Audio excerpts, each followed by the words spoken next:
नमस्कार दोस्तों, आप सभी का मेरे YouTube channel diamond mind academy पर बहुत-बहुत स्वागत है। दोस्तों, मैं विमल कटारा और आज आपको सिखाऊंगा should have plus third form का यूज़ कैसे करते हैं। तो दोस्तों, यदि आप चैनल पर नए हो तो चैनल को सब्सक्राइब कर लीजिएगा, इस वीडियो को ज़्यादा से ज़्यादा शेयर करिएगा और वीडियो को लाइक कर दीजिएगा। तो चलिए दोस्तों, आज हम should have plus third form का यूज़ करना सीखते हैं। बिल्कुल आसान तरीके से आज मैं आपको बताऊंगा। जैसे यहाँ पर मैंने लिखा है should have plus third form. Should have plus third form verb की थर्ड फॉर्म जानते ही होंगे आप। Should have plus third form यदि लगा देते हैं हम तो उसका जो मीनिंग हो जाता है वो हो जाता है चाहिए था या फिर चाहिए थी। मीन्स किसी काम को करना चाहिए था पास्ट में, ये बताता है। एक बात आपको याद रखना है, शुड हैव के साथ हमेशा वर्ब की थर्ड फॉर्म लगाना है। शुड हैव के साथ हमेशा क्या करना है, वर्ब की थर्ड फॉर्म लगाना है। दोस्तों, इसका यूज पास्ट में कोई पास्ट में जैसे किसी काम को करना चाहिए था लेकिन हमने नहीं किया, जैसे पछतावा, रिग्रेटिंग रिग्रेटिंग जिसको बोलते हैं, या फिर हम बोल सकते थे कोई जिम्मेदारी थी जिसको हमने नहीं निभाई और अब बोल रहे हैं कि हमको उसको करना चाहिए था। तो इस सेंस में जो है हमको should have plus third form का यूज करना है। और शुड हैव का जो यूज है ऑल सब्जेक्ट के साथ करना है। ऑल सब्जेक्ट के साथ मतलब कोई भी हो, ही हो, शी हो, इट हो, राम हो, श्याम हो, आई हो, वी हो, सबके साथ आपको शुड हैव का ही यूज करना है। फिर चाहे वो सब्जेक्ट या कर्ता सिंगुलर हो या फिर प्लूरल हो। सिंगुलर मतलब जो एक हो और प्लूरल मतलब जो ज्यादा हो, मतलब एक से ज्यादा हो, इसको प्लूरल बोलते हैं, है ना। तो समझ में आ गया होगा। तो आपको जो हिंदी वाक्य है उसके अंत में क्या मिलेगा, चाहिए था मिलेगा, या फिर आप बोल सकते हैं चाहिए थी। तो हम एक वाक्य मतलब सेंटेंस के माध्यम से इसको समझने का प्रयास करते हैं। जैसे यहाँ पर मैंने लिखा, यहाँ पर एक सेंटेंस हिंदी का लिखता हूं मैं। तुम्हें तुम्हें पढ़ाई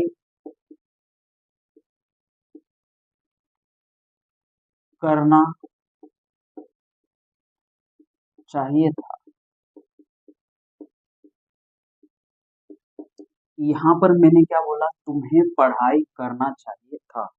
जैसे कोई फेल हो जाता है या फिर कम नंबर आते हैं तो हम बोलते हैं ना कि तुम्हें पढ़ाई करना चाहिए था, मतलब वो रिग्रेट कर रहा है, पछता रहा है। अगर पढ़ाई कर लेता तो फिर ज्यादा नंबर आते या फिर पास हो जाता। तो यहाँ पर देखिए लास्ट में क्या आया, चाहिए था आया। अगर इसका इंग्लिश में ट्रांसलेट करना है तो आपको किन बातों का ध्यान रखना है। सबसे पहले आपको स्ट्रक्चर देखना है। सबसे पहले हमें सब्जेक्ट लगाना है, उसके बाद शुड हैव, फिर वर्ब की थर्ड फॉर्म, फिर ऑब्जेक्ट, फिर अदर वर्ड्स लगाना है। वर्ब की थर्ड फॉर्म आप जानते ही होंगे। जैसे यहाँ पर क्या है, पढ़ाई करना। पढ़ाई करना स्टडी होता है तो ये वर्ब की फर्स्ट फॉर्म, ये सेकेंड फॉर्म और ये थर्ड फॉर्म। तो यहाँ पर पढ़ाई करना क्या होता है, स्टडी होता है। स्टडी मीन्स पढ़ाई करना। स्टडी का सेकेंड फॉर्म होगा स्टडीड और थर्ड फॉर्म क्या होगा, ये भी स्टडीड ही होगा। तो हमें क्या बोला है, वर्ब का थर्ड फॉर्म लगाना है ना। तो आइए इसको हम ट्रांसलेट करते हैं। जैसे सबसे पहले सब्जेक्ट तुम है, मतलब you. You should you should have you should have studied you should have studied मतलब तुम्हें पढ़ाई करना चाहिए था। ये हमारा अफर्मेटिव सेंटेंस या सिंपल सेंटेंस बन गया। अगर इसका हमको नेगेटिव सेंटेंस बनाना है, नेगेटिव मीन्स नकारात्मक, है ना। तो यहाँ पर हम इसका नेगेटिव सेंटेंस बनाते हैं। यहाँ पर इसका नेगेटिव क्या होगा, तुम्हें पढ़ाई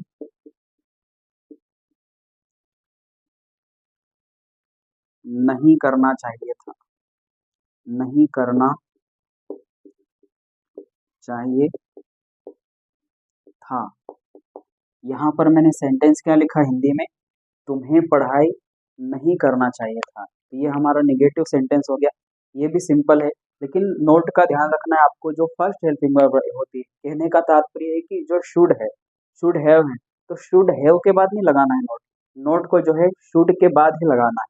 ये बात आपको हमेशा याद रखनी है। तो इसका ट्रांसलेट करते हैं हम। तुम्हें मतलब you should you should not you should not have studied you should not have studied. ये हमारा नेगेटिव सेंटेंस बन गया। You should not have studied मतलब तुम्हें पढ़ाई नहीं करना चाहिए था। दोस्तों, यदि आप इसका इंटरोगेटिव मतलब प्रश्नवाचक या फिर डबल इंट्रोगेटिव या फिर इंट्रोगेटिव नेगेटिव कोई भी वाक्य बनाना चाहते हो तो आसानी से बना सकते हैं। मैंने सिर्फ यहाँ पर सिंपल सेंटेंस और नेगेटिव सेंटेंस का ही स्ट्रक्चर बताया है। आप चाहो तो उसको बना सकते हो। जैसे तुम्हें पढ़ाई करना चाहिए था, तो इसका हम इंटरोगेटिव क्या बोलेंगे? क्या तुम्हें पढ़ाई करना चाहिए था? तो कुछ भी नहीं करना है। शुड यू हैव स्टडीड, बस आपका इंटरोगेटिव सेंटेंस बन जाएगा। तो उम्मीद करता हूँ ये आपको समझ में आया होगा। एक और एग्जांपल हम लेते हैं जिससे और आसान हो जाएगा।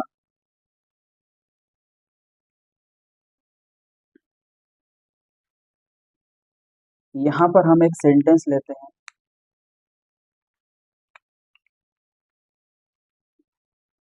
उसे मेरे लिए उसे मेरे लिए खाना पकाना चाहिए था। हमने क्या सेंटेंस लिया हिंदी में? उसे मेरे लिए खाना पकाना चाहिए था। हिंदी के जो वाक्य है, सेंटेंस है, इसके अंत में हमने क्या लिया? देखो, चाहिए था आ गया हमारा, है ना। और वाक्य क्या है? उसे मेरे लिए खाना पकाना चाहिए था या बनाना चाहिए था। जो भी आप बोलना चाहते हैं बोल सकते हैं। तो चलो इसको हम फ्रेम करते हैं बहुत ही आसानी। सब्जेक्ट क्या है इसमें? उसे मतलब अगर लड़की की बात कर रहे हैं तो शी लगाना, या फिर महिला की बात कर रहे हैं शी। फिर हमको क्या लगाना है? Should have.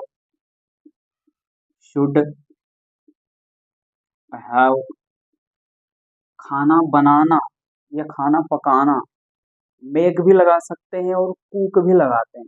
हम यहाँ पर कुक का थर्ड फॉर्म कुक्ड लगाएंगे। She should have cooked food for me. For me मतलब मेरे लिए, है ना। She should have cooked food for me मतलब उसे मेरे लिए खाना पकाना चाहिए था या फिर बनाना चाहिए था। ये हो गया। अगर हम इसका नेगेटिव बनाना चाहते हैं तो फिर हम क्या बोलेंगे? फिर हमें क्या बोलना पड़ेगा यहाँ पर? देखो, उसे मेरे लिए उसे मेरे लिए उसे मेरे लिए खाना नहीं पकाना चाहिए।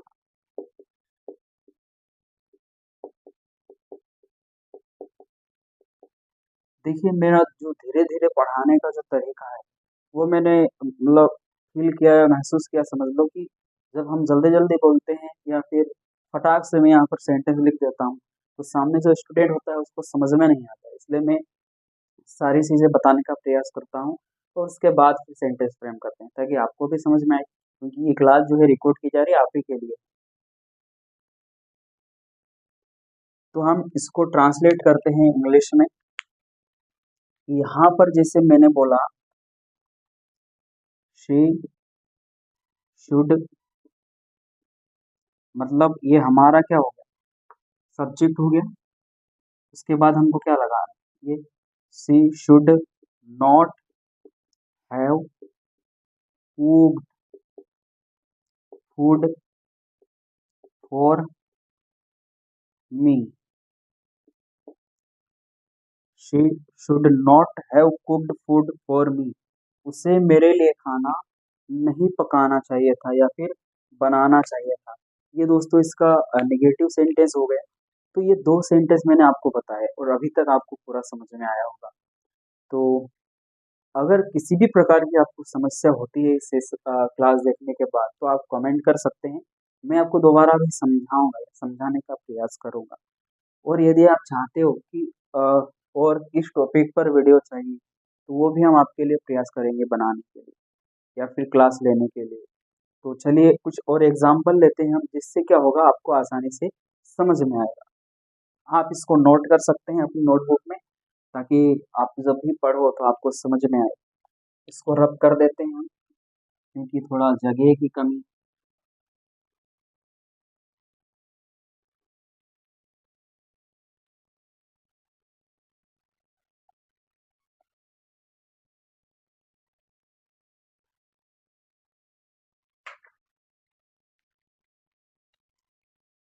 यहाँ पर हम एक वाक्य लिखते हैं, मुझे